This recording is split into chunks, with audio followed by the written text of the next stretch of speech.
உலகின் பல்வேறு நிலப்பரப்புகளை வென்று, கடல் பல கடந்து, படை பல நடத்தி, பல்வேறு நிலப்பரப்புகளை வென்று உலகில் 3வது பெரிய வல்லரசை நிறுவினான் என் பாட்டன் அருண்மொழி சோழன். அரசனுக்கு அரசன், அவன் மகன் அரசேந்திரன். அவன் கையில் இருந்த கொடி இந்த கொடி. 3 கொடியும் சேர்ந்து அவன் பேரன் பிரபாகரன் மகன் சீமான் கையிலே தமிழ் தேசிய கொடி, தமிழர் நாட்டு கொடி, தமிழர் பண்பாட்டு கொடி, அவன் பரம்பரை கொடி. என்னரும் தம்பி தங்கைகளே, திமிரோடு அதை தூக்கி பிடி. எவன் குறுக்க வந்தாலும் ஓங்கி அடி.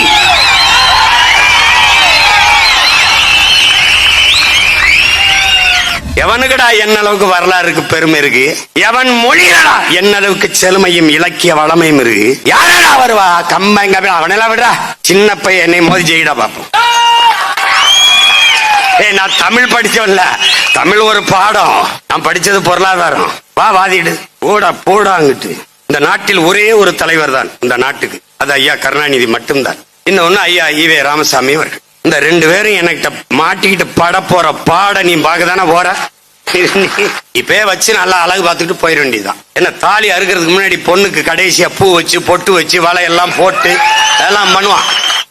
ஏன்னா அது கடைசியா வைக்கிற பூ, கடைசியா வைக்கிற பொட்டு, கடைசியா போடுற நகைங்கிறதுனால சொந்தக்காரர் எல்லாம் இது பண்ணும்போது ரொம்ப கஷ்டமா இருக்கும். ஆனா நான் இதுல கஷ்டப்படல, இஷ்டப்பட்டு தான் செய்ய போறேன். எத்தனை ஆயிரம் ஆண்டுகளா இந்த இனம் வழியை தூக்கி வந்திருக்கோம்.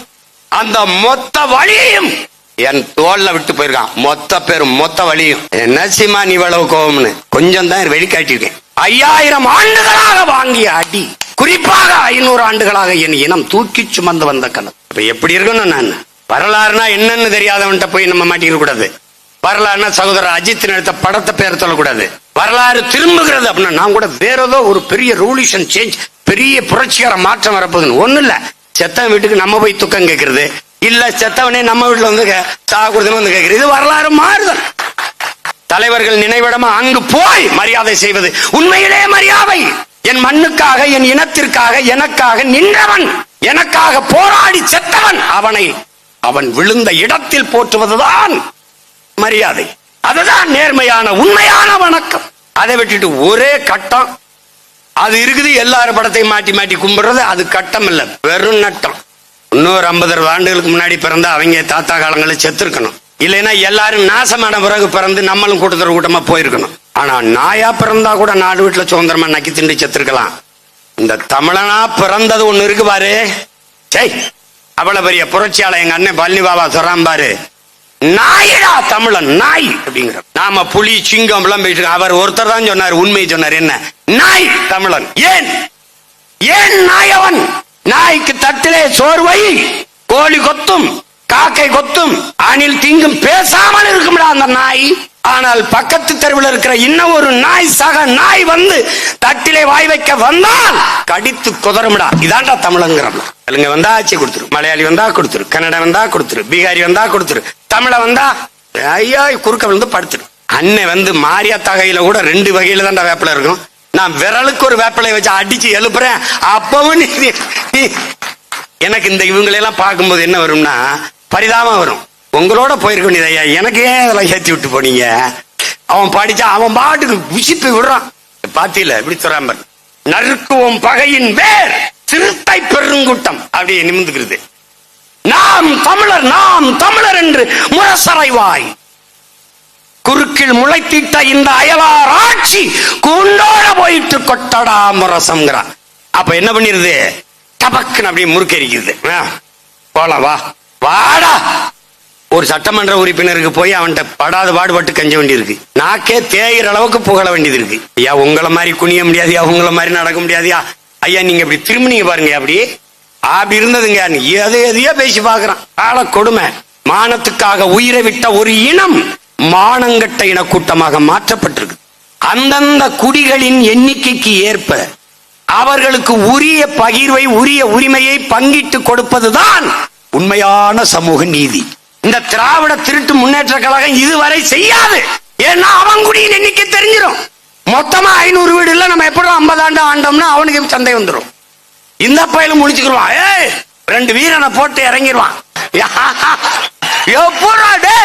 அது அவன் கொடுத்த வீரம் தான். அது ஒரு மணி நேரம் இருக்கும் அவ்வளவு. அந்த வீரம் அது ஒரு கணக்கு தெரிஞ்சிடும்.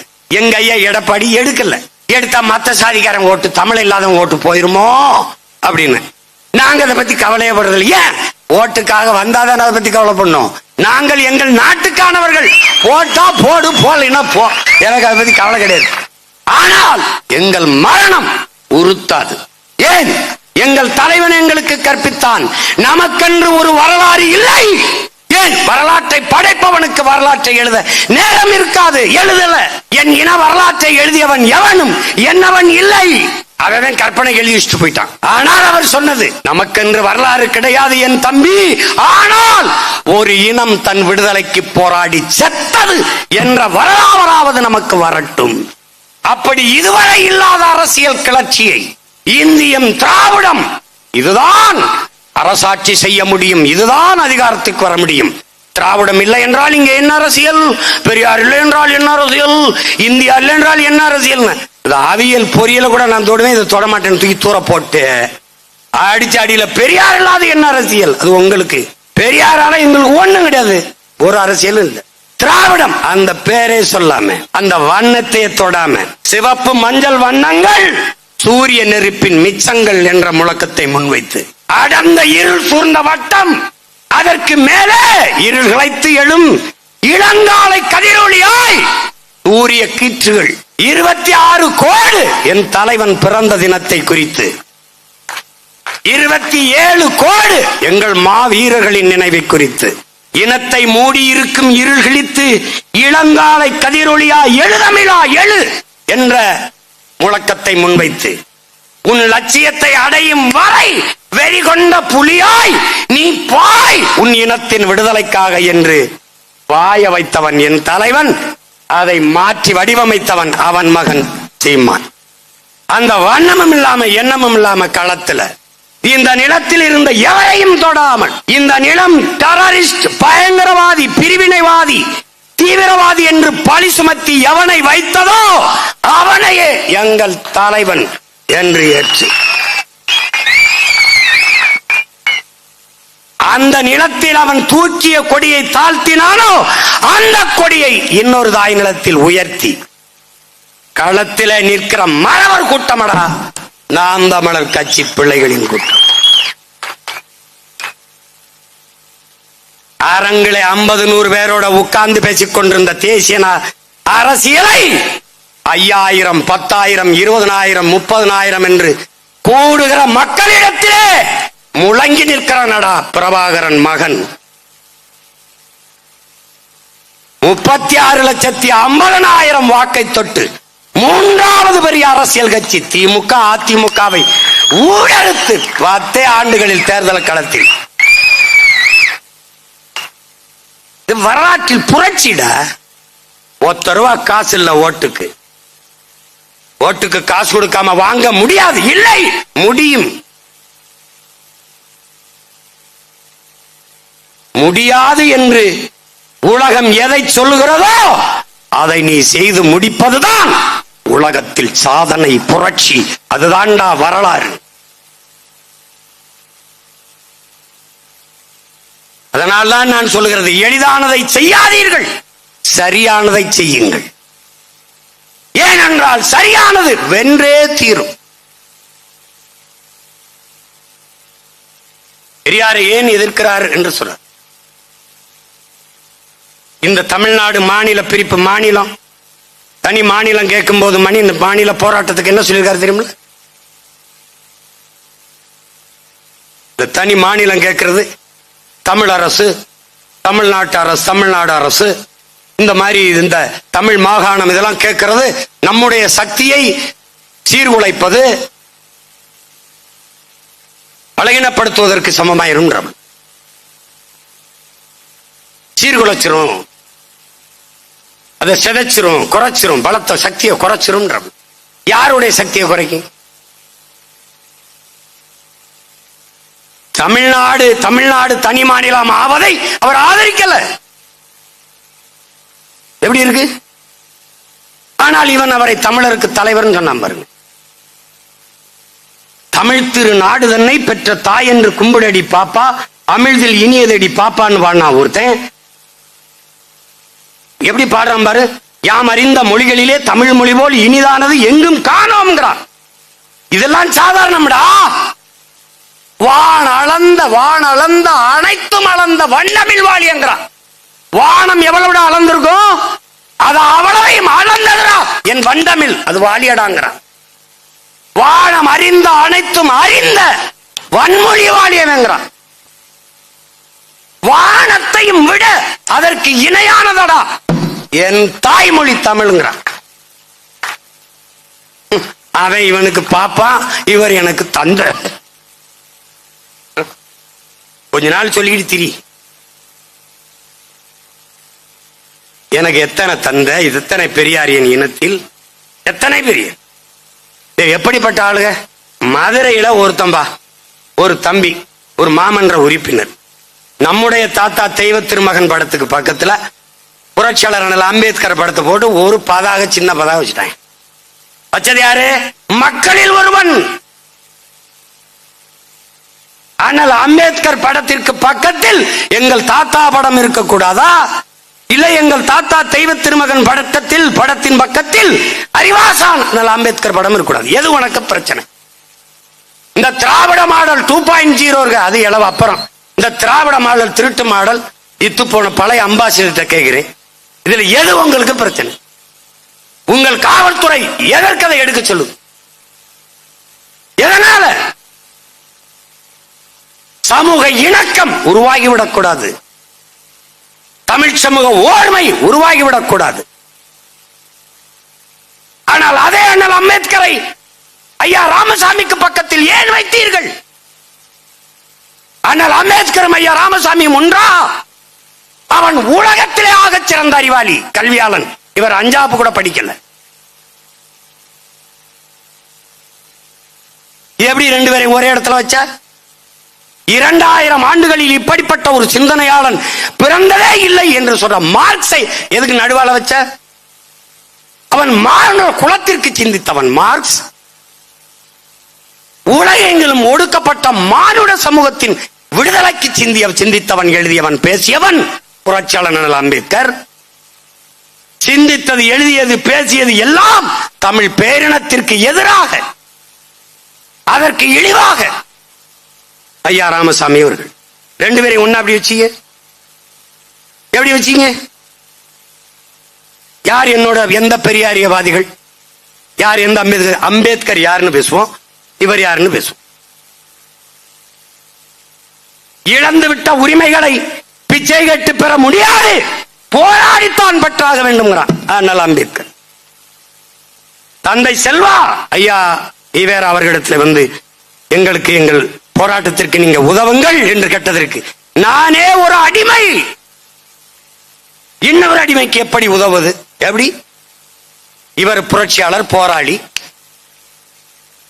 அந்த காலகட்டத்தில் என்னரும் தம்பி தங்கைகளே, தந்தை செல்வா ஈழ விடுதலை போராட்டத்திற்கு ஆதரவு கேட்ட போது இந்த நிலத்தில் ஆதரித்தின்ற ஒரே மகன் தமிழர் தந்தை நம்முடைய தாத்தா சி. ஆதித்தனார் மட்டும்தான். நானே ஒரு அடிமை, எப்படி இன்னொரு அடிமைக்கு உதவ முடியும்? பசியோடு இருக்கிறவனுக்குத்தான் பசியின் கொடுமை, வறுமை, அந்த அருமை தெரியும். அடிமையாக இருக்கிறவனுக்குத்தான் அடிமையின் வழி தெரியும். ஆனா நானே ஒரு அடிமை, நான் எப்படி இன்னொரு அடிமைக்கு உதவுறது? எப்படி? எந்த நாடு உலகத்தில் அடிமைப்பட்டு கிடக்கிறதோ அந்த நாடெல்லாம் என் தாய் நாடு என்ற முழக்கத்தை முன்வைத்தவன் சேகுவாரா. அவன் யாரு? நீ யாரு? நீ யாரு? எப்படி இருக்கு பாரு. எப்படி எல்லாம் நம்மளை கற்பிச்சு காலி பண்ணிருக்கான் பாரு. ஏன் ஒரே இடத்தில் இருக்க வேண்டிய தகுதி பெற்ற பெருமக்கள் எங்களுடைய தாத்தன் தெய்வ திருமகனும் ஆனால் அம்பேத்கர் அவர்கள். சாதிய இழிவை துடை தெரிய போராடாமல் இருப்பதை விட செத்து ஒழிவது மேலானது. இது அறிவாசன் அல்ல அம்பேத்கர். சாதிய சிந்தனை கொண்டவன் மனிதனாகவே இருக்க முடியாது. சாதிய எண்ணம் கொண்டவன் அரசியலுக்கு வந்தால் நாடு நாசமாகிவிடும். இது எங்கள் தாத்தா தெய்வ திருமகன். ரெண்டு பேரும் ஒன்றுதான். ஒருத்தன் என் தாத்தன் எங்கள் வழிபாட்டுக்குரியவன், ஒருத்தன் எங்கள் அறிவாசான் எங்கள் வணக்கத்திற்குரியவன். 2 பேரும் ஒரே நேர்கோட்டில் சிந்தித்தவர்கள். இந்த குளத்திலே ஆடு குளித்து விட்டு தண்ணி குடித்து விட்டு போகிறது, மாடு குளித்து விட்டு தண்ணி குடித்து விட்டு போகிறது. சக மனிதர்கள் நாங்கள் குளிக்க கூடாதா, தண்ணீர் குடிக்க கூடாதா என்ற புரட்சி முழக்கத்தை முன்வைத்து தாழ்த்தப்பட்ட வீழ்த்தப்பட்ட மக்களை ஒன்றிணைத்து போராடினான் புரட்சியாளர் அம்பேத்கர். அவன் தாழ்த்தப்பட்ட குளத்திலே வீழ்த்தப்பட்ட சமூகத்திலே பிறந்து விட்டான். அந்த வழியை உணர்ந்து கிளர்ந்தான். ஆனால் இந்த நிலத்திலே எங்கள் தாத்தன் அப்படி இல்லை. எல்லாம் இருந்து எளிமையாக வாழ்ந்தான். அதுதான் இன்றைக்கு அவன் போற்றப்பட காரணம்.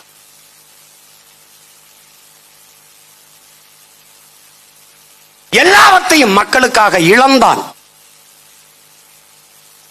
அவன் தீண்டாமை கொடுமை அனுமதிக்கவில்லை, ஆனால் உணர்ந்தான். நீங்கள் சொல்லுகிற உயர் சாதி இந்து பார்ப்பான் வைத்தியநாத ஐயர். மீனாட்சி அம்மன் கோயிலுக்குள்ளே தாழ்த்தப்பட்ட மக்கள், பிற்படுத்தப்பட்ட மக்கள் நுழையக்கூடாது, உள்வரக்கூடாது என்ற அடக்குமுறை, தீண்டாமை கொடுமை.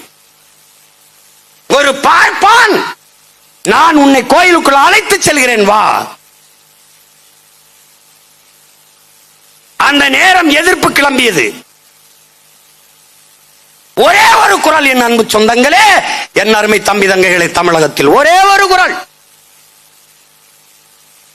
ஐயரே நீங்கள் கோயிலுக்குள் அழைத்து செல்லுங்கள், தடுக்க யார் வருகிறார், எதிர்த்து யார் வருகிறார் என்று நான் பார்க்கிறேன், நானும் உங்களோடு வருகிறேன் என்று சொல்லி துண்டறிக்கை அடித்து மதுரை தெருக்களில் வீதி வீதியாக தன் சகத்தோழர்களோடு யாராவது வைத்தியநாதரை கோயில் நுழைய போராட்டத்தை எதிர்க்க கூடாது, எதிர்ப்பீர்களே ஆனால் மோசமான விளைவை சந்திக்க நேரிடும் எச்சரித்தவன் நம்முடைய தாத்தன் தெய்வ திருமகன் பசும்பொன் முத்துராமலிங்க தேவர்.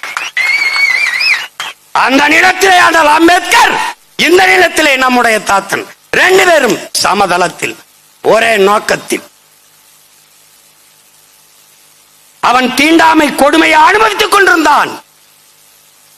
இதை அந்த வழியை இவன் உணர்ந்து கொண்டிருந்தான். புரிகிறது என்று நினைக்கிறேன். உனக்கு என்ன பிரச்சனை, என்ன பிரச்சனை? நாங்கெல்லாம் ஒன்னாயிருவோம், அதான் உனக்கு பிரச்சனை. நாங்கெல்லாம் ஒன்னாயிரும், எங்க வாழ்க்கை பொண்ணாயிரும், உன் வாழ்க்கை மண்ணாயிரும், அதான் பிரச்சனை. அதான பிரச்சனை. டே மாறும்டா, மாறும்டா. நான் ஆட்சிக்கு வரும்போது என் தாத்தன் திருவிழா எவன் கோயில்ல போக கூடாது, எவன் மாலை போடக்கூடாது தடை இருக்கும், நானே கூட்டிட்டு போய் நின்று மாலை போடுவேன். எவன் தடுக்கிறான்னு பாப்போம். மேல்பாதி மங்கலத்துல திறக்கிறியா, நான் உள்ள கூட்டி போவான்னு. அன்னைக்கு என் தாத்தன் செய்யற வேலையை செஞ்ச வேலையை பேரன் செய்யறேன்னு திறந்த காலையில் 6 மணிலிருந்து 7 மணி வரைக்கும். என்ன அதிகாலையில் இட்லி கடை சாப்பிட்டு வேலைக்கு போறோம் மண்டாய் நாயே வைத்த பேர். காலையில வேலைக்கு போறதா சாமி போட போறது. எப்படிப்பட்ட மாடல்? திராவிட மாடல், திராவிட மாடல். மொழி காக்க, மண் காக்க, மானம் காக்க இவங்க வர்றாங்க கிளம்பிப்ப. இத்தனை காலம் என்ன பண்ணீங்க? மொழி காக்க. எது? திராவிட மாடல். திராவிடம் சமஸ்கிருதம், மாடல் ஆங்கிலம், மொழி காக்குறாங்க. மானம் அவங்க கிட்ட இருந்தா, அதை காணா அவங்க கிட்ட இருந்தா நம்ம இப்ப காப்பாத்து. மண்ணு திண்டாச்சு. பேசும்போது இது பெரியார் மண், அண்ணா மண் எங்க இருக்கு, எல்லாம் வித்து தின்னாச்சு.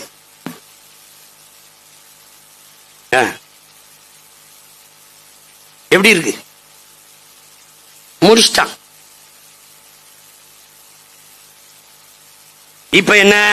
திடீர்னு எஸ்ஐஆர் ஏதோ ஒண்ணு, சார் ஏதோ எஸ்ஐஆர் ஏதோ சார் ஏதோ போட்டு வராங்கடா, சிறப்பு வாக்காளர் திருத்தம். சிறப்பு, அதுல என்ன ஒரு தனியா ஒரு செருப்பு வருதுங்க, சிறப்பு.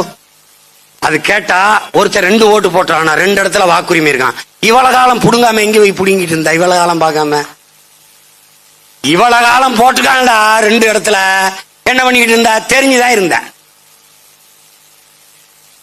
செத்தவன் பேரெல்லாம் ஓட்டுரிமை இருக்கு, அதை வந்து கள்ள ஓட்டா போட்டிருக்கான். எப்படி தெரியும் உனக்கு? எப்படி தெரிஞ்சு சொல்லு. எப்ப தெரிஞ்சு? இப்பதான். இதுவரை என்ன பண்ணிருந்த? புல்லு பிடிங்கிட்டு இருந்தியா? இல்ல என்ன பண்ணிட்டு இருந்த? இல்ல என்ன பண்ணிருந்த? மாட்டுக்கு உண்ணி பிடிங்கிட்டு இருந்தியா? என்ன பண்ணிட்டு இருந்த? என்ன பண்ணிட்டு இருந்த? என்ன பண்ணிட்டு இருந்த? இவங்கள மாதிரி ஒரு கேவலப்பட்டவன் பத்தியாட நீ. திடீர்னு 50 வருஷம் குடியிருந்தவன ஆக்கிரமி, நாளைக்கு இது கூட ஆக்கிரமிப்புன்னு சொல்லி இடிச்சாலும் இடிப்பான். நீங்க எல்லாம் கொஞ்சம் எச்சரிக்கையா இருங்க. ஏன்னா இவங்க ஆக்கிரமிப்பிலே பிறந்தவங்க. திடீர்னு ஆக்கிரமிப்பு ஆக்கிரமிப்பு, இது ஆக்கிரமிப்பு, ஆக்கிரமிச்சுட்டான்னு. ஆக்கிரமிக்கும் போது என்ன பண்ணிட்டு, ஆக்கிரமிக்கும் போது என்ன செய்து கொண்டிருந்தீர்கள்? இத ஒரு நீதிமன்றமாவது கேள்வி எழுப்பியிருக்கா? அரை நூற்றாண்டாக வாழ்ந்திருக்கான். அவனுக்கு வாக்குரிமை கொடுத்திருக்கா, குடும்ப அட்டை கொடுத்திருக்கா, மின் இணைப்பு கொடுத்திருக்கா, எரிவாயு இணைப்பு கொடுத்திருக்கா, வரி வாங்கியிருக்கா, இவனும் செஞ்சிருக்கா. இப்பதான் ஆக்கிரமிப்பு உனக்கு தெரியுதா என்ற கேள்வியை இதுவரை நாட்டின் உயர்ந்த நீதி ஒரு தடவோட கேட்க. ஆனால் இந்த அரசுகள் செய்தது, இயற்கையின் அரும்பெரும் கொடையான பள்ளிக்கரணை ஏரியை கொப்பையை கொட்டி மூடினார்கள். திமுக அரசு கட்டிடங்கள், நீதிமன்றங்கள் எல்லாம் ஏரியில் கட்டப்பட்டதுதான்.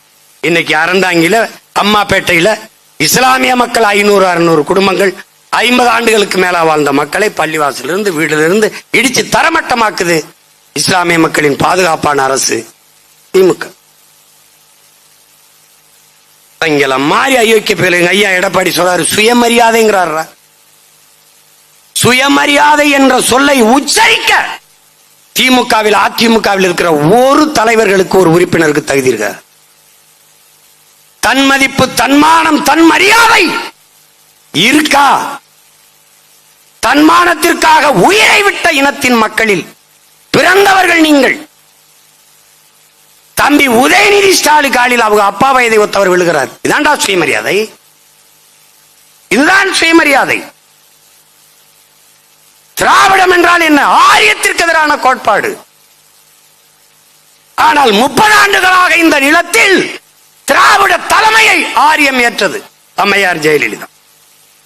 எந்த ஆரிய கோட்பாட்டை, பிராமணியத்தை எதிர்த்து வந்தார்களோ, வந்தது என்று சொன்னார்களோ, தமிழர் என்று இருந்தால் பிராமணன் பார்ப்பன், நானும் தமிழர் என்று உள்ள வந்து விடுவானே என்று இந்த பழைய பாட்டை இன்று வரை வீரமணி வரைக்கும் பாடிக்கொண்டிருக்கிறார்.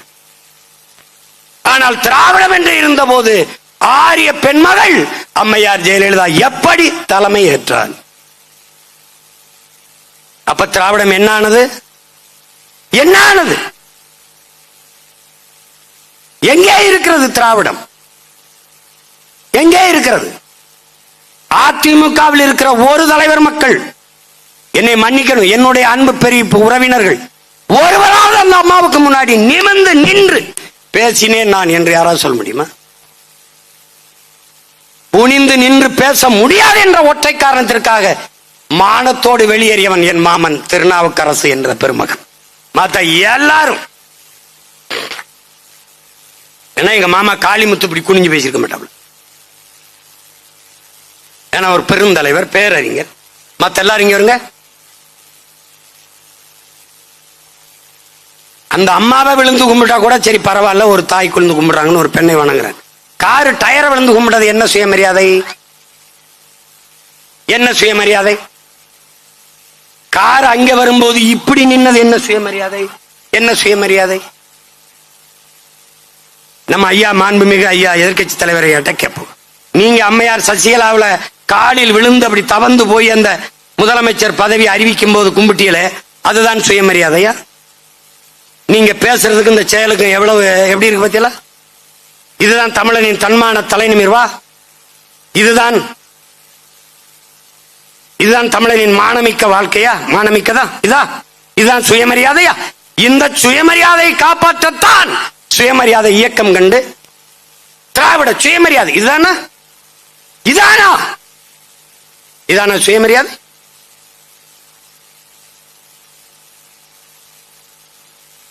தலையே போவதானாலும் தலை குனிய மாட்டேன் என்பதுதான் தன்மான தலை நிமிர்வு, சுயமரியாதை, தன்மதிப்பு. அப்படி செத்தவன் இருக்கிறான். இதே நிலத்திலே என் வீர பெரும்பாட்டன் தீரன், இதே நிலத்திலே எங்கள் மான மறவர்கள் பாட்டன்கள் மருது பாண்டியர்கள், இதே நிலத்திலே எங்கள் பாட்டன் பூலித்தேவன், அழகுமுத்துக்கோன், சுந்தரலிங்கம், வீர பெரும்பாட்டி வேலுநாச்சியார்கள் எல்லாம் போராடி செத்தார்கள். தாழ்ந்து வீழ்ந்து பதவியை அனுபவிப்பதை விட செத்து விழலாம் என்று. இதெல்லாம் ஒரு சுயமரியாதை. சொல்லலாமா நாங்க திராவிடத்தின் வாரிசுகள் என்று? என்ன வாரிசு? ஆரியத்திடம் மண்டியிடவில்லை. திராவிடம் தாண்டி போக சிரமமா இருக்கும் என்று, கடினமாக இருக்கும் என்று குப்பர விழுந்து கும்பிட்டது. தாண்டி போய் குனிஞ்சு நின்ன தாண்டி போக கஷ்டமா இருக்கும்ல, மண்டிட்டா. குப்பர விழுந்துட்டோம்னா ஏறி மிதிச்சு போயிடலாம். நீ போட்டு பாரு, அந்த அம்மா இங்க யாரோட பேசிட்டு இருக்கிறாங்க, ஜெயலலிதா. இவர் விழுந்தவர் எந்திரிக்கவே இல்லை, அந்த அம்மா எந்திரின்னு சொல்லவே இல்லை. காட்சி இருக்கு. இதெல்லாம் இதுல வருது, சுயமரியாதையில வருது. ஒரு தலைமுறை வரலாற்று தெளிவோடு அரசியல் புரிதலோடு கிளர்ந்தெழுது என்பது தெரியாமல் எதையாவது பேசுகிறது. திராவிடம், தன்மானம், சுயமரியாதை, சமூக நீதி. எங்க இருக்கு சமகால நீதி? எங்க இருக்கு? எங்க ஐயா கேட்கிறார், எங்க ஐயா மருத்துவர், 20 விழுக்காடு இடஒதுக்கீடு தா என்று. வன்னியர் தான் பெருத்த தமிழ் சமூகம், எனக்கு தா என்று கேட்கிறார். அவரே சொல்லுகிறார், குடிவாரி கணக்கெடுத்து, சாதி வாரி கணக்கெடுத்து கொடுன்னு கேட்கிறார். அடுத்தது, நீங்க எதுக்கு 10.5 கொடுத்தீங்க? யாரை கேட்டு கொடுத்தீங்க? ஐயா 15 வந்துருச்சு, யாருக்கு இழப்பு? இல்ல 8 தான் வருது, யாருக்கு இழப்பு? நீங்கள் சாதி வாரி எண்ணுங்கள். வன்னியர் 2 கோடியா, 20 விழுக்காடா, 10 15? ஏற்போர் அதிகமா எதிர்ப்போர் அதிகமா பாப்போம். 10.5 நீங்க செயல்படுத்த முடிஞ்சதா?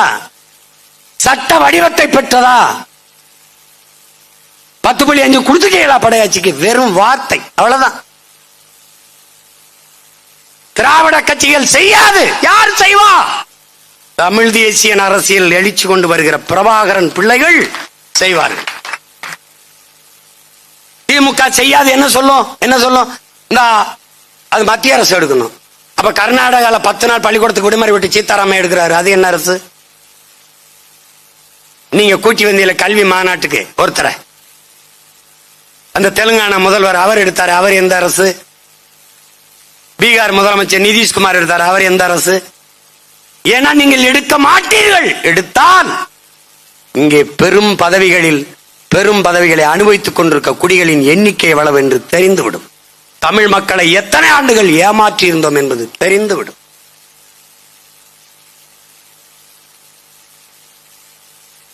எப்படி சேட்டை? நம்ம கேட்டா தமிழர் அப்படின்னு பேசினாலே அவர் இனவரியை தூண்டுகிறார், பிரிவினையை தூண்டுகிறார் என்று பேசுகிறார். இதே ஐயா நரேந்திர மோடி பஞ்சாபுக்கு செல்லுகிற போது, தேர்தல் பரப்புரையின் போது அரவிந்த் கெஜ்ரிவால் வென்று விடுவாரோ என்ற கணிப்பு இருக்கிறது, அவருக்கு செல்வாக்கு உயர்கிறது என்றார். இந்த உடன் பஞ்சாபியரை தவிர எவனையும் உள்ளே விடாதீர்கள் என்று பேசுகிறார். இது என்னது? இது என்னது? பீகாரிலே நிதிஷ்குமார் பீகாரியா பகாரியா என்ற முழக்கத்தை முன்வைக்கிறார். இது என்னது? ஒரிசாவுக்கு வருகிற போது நவீன் பட்நாயக்கினுடைய வளர்ப்பு மகனாக ஒரு தமிழ்நாட்டின் மறவன் கார்த்திகேய பாண்டியன் ஒரு IAS அதிகாரி மக்கள் செல்வாக்கை பெற்றிருக்கிறார். நவீன் பட்நாயக்கு பிறகு அந்த ஒரிசாவிலே அவர் முதலமைச்சர் ஆவாரோ என்ற எதிர்பார்ப்பு, ஆகலாம் என்ற ஒரு நம்பிக்கை. அதை சகிக்க முடியாத இந்த ஆட்சியாளர்கள், இதே ஐயா நரேந்திர மோடி, இதே உள்துறை அமைச்சர் ஐயா அமித்ஷா ஒரிசாவிலே தமிழனிட்டே ஆட்சி அதிகாரத்தை கொடுக்க போகிறீர்களா? இவர்கள்தான் ஒருமைப்பாடு, இவர்கள்தான் தேசப்பற்று, இவர்கள்தான் இறையாண்மை எல்லாம் பேசியவர்கள் இவர்கள்தான். பாரத மாதா, இந்தியா சவர் நேசன் இவர்கள்தான். அவன் வருவானோ என்ற எதிர்பார்ப்பு.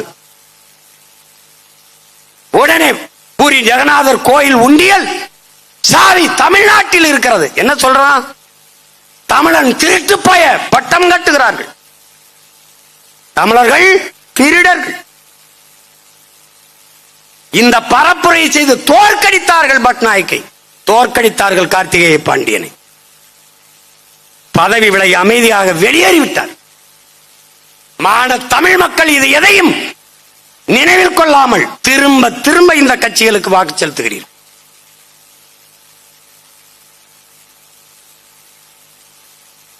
ஆந்திர காட்டுக்குள் சந்திரபாபு நாயுடு அவர்கள் 20 பேரை மரக்கட்டையை செம்மரக்கட்டை வெட்ட வந்தோம் என்று சுட்டு போட்டார்.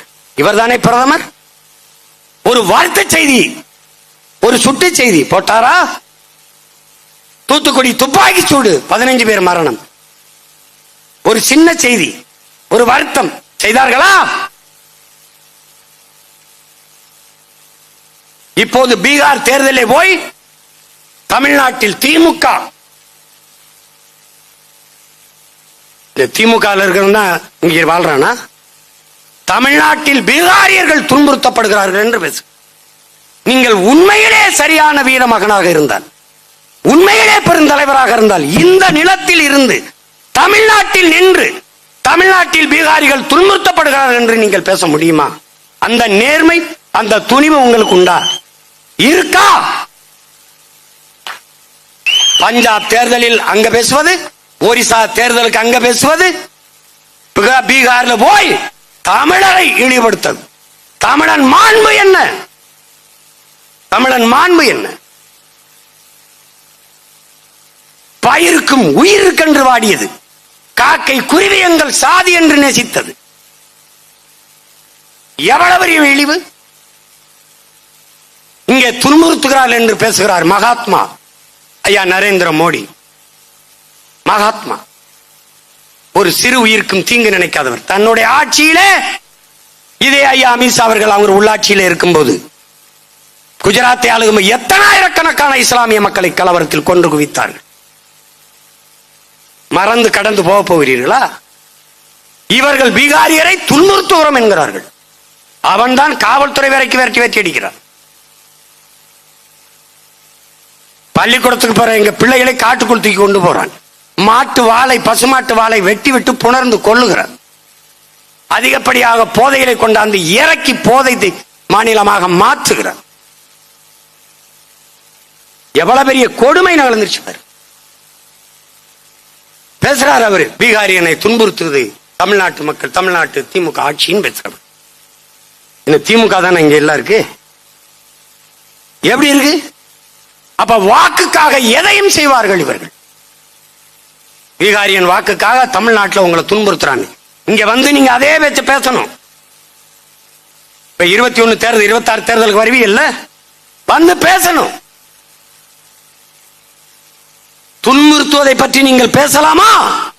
மணிப்பூரில் நடந்த கலவரம், எத்தனாயிரக்கணக்கான மக்கள், 2 பெண்கள் சாலையிலே நிர்வாணப்படுத்தி பல ஆண்களுக்கு இடையில் நடக்க செய்து வன்முறை செய்து தீ வச்சு உயிரோடு கொளுத்தினார்கள். இதை சகித்து பொறுத்த நீங்கள் பீகாரிகள் தாக்கப்படுகிறார்கள், சித்திரவதை செய்யப்படுகிறார்கள் என்று அங்கே போய் பேசிக் கொண்டிருக்கு. எப்படி இருக்கு? மணிப்பூர் கலவரத்தில், குஜராத் கலவரத்தில் அவங்க என்ன பண்ணாங்க? காவிரியில் தண்ணி கேட்கும் போது நம்மளை அடித்து சாலை வழியே, வீதி வழியே நடக்க விட்டு, நம் தந்தை வயதை ஒத்தவரை அரை நிர்வாணமாக்கி, ஒரு இஸ்லாமிய குடும்பம் வருது, அவன் கதவை தட்டி போய் பேசுகிறான், தமிழில் பேசிவிட்டார்கள் என்பதாக தாக்குகிறான்.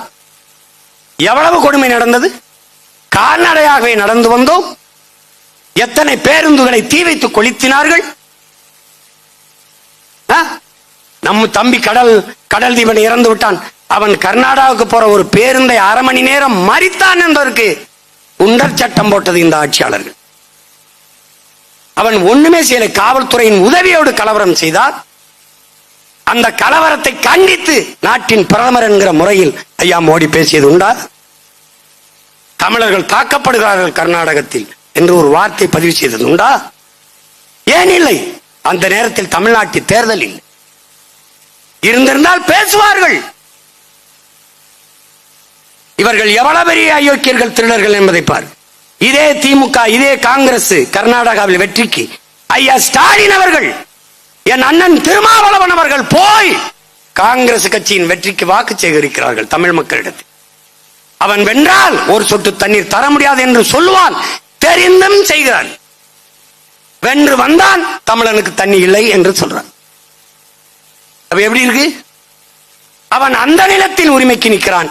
என் நிலத்தின் தலைவர்கள் என் நிலத்தின் உரிமைக்கு நிற்காது, அந்த நிலத்தின் உரிமைக்கு போய் நிற்கிறார்கள். என் எதிரியின் அதிகாரத்தை நிறுவ பாடுபடுகிறார்கள். எப்படி? ஆனால் இங்கே மான தமிழ் மக்கள் விழுக்காடு குறைவு, எண்ணிக்கை குறைவு.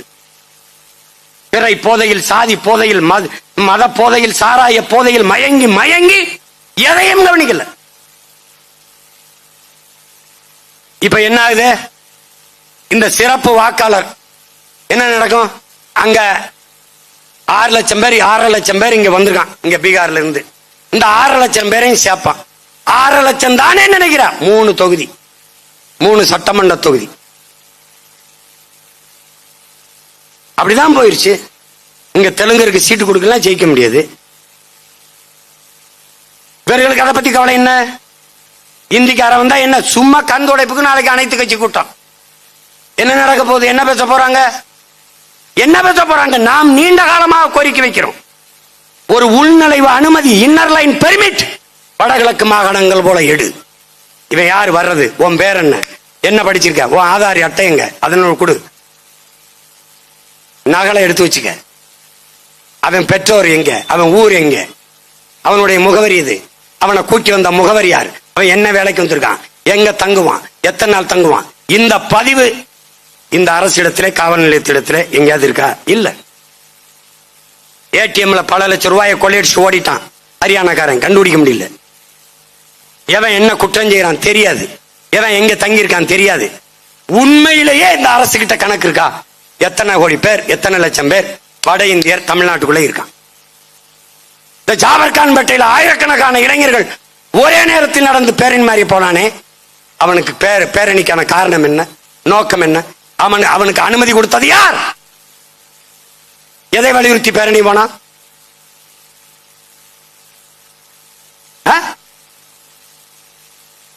இந்த சிறப்பு வாக்கெடுப்புக்கு எதிராக அனைத்து கட்சி கூட்டம் நீங்க, உங்க ஆளு அறநிலைத்துறை அமைச்சர்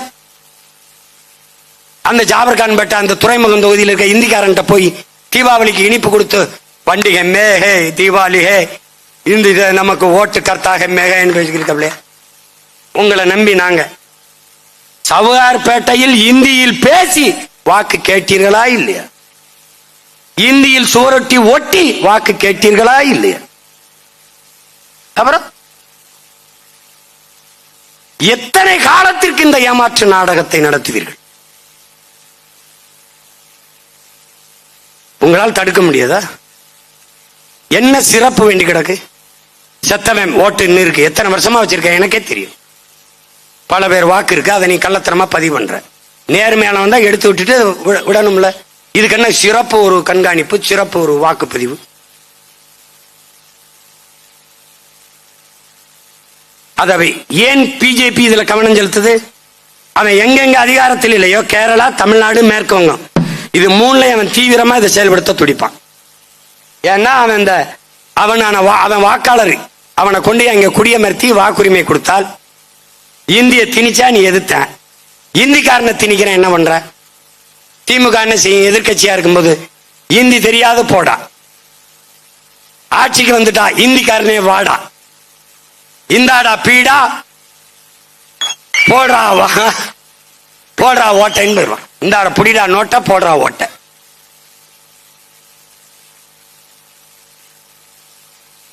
இவங்க எதையும் செய்ய மாட்டாங்க.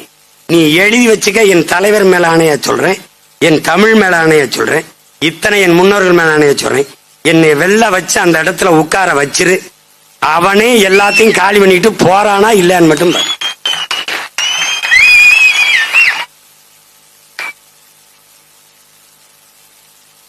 அவன்தான் ஒருத்தன், அது யாருன்னு தெரியும், வலைவெளியில பார்த்திருப்ப, தமிழ் வெல்லும் தமிழ் வெல்லும் அப்படிங்கிறான் இந்திக்காரன் சீமான். ஹே, அவனுக்கு தெரியுது யாருன்னு. தம்பி, நான் விளையாட்டா சொல்றேன்னு நினைக்காத. தமிழ்நாடு நாள்ல உனக்கு ஒரு செய்தி அண்ணன் பதிவு செய்ய நினைக்கிறேன். எச்சரிக்கையாரு. நிலத்தை இழந்து கொண்டிருக்கிற, வளத்தை இழந்து கொண்டிருக்கிற, இனத்தை இழந்துருவ, நிக்க இடம் இருக்காது.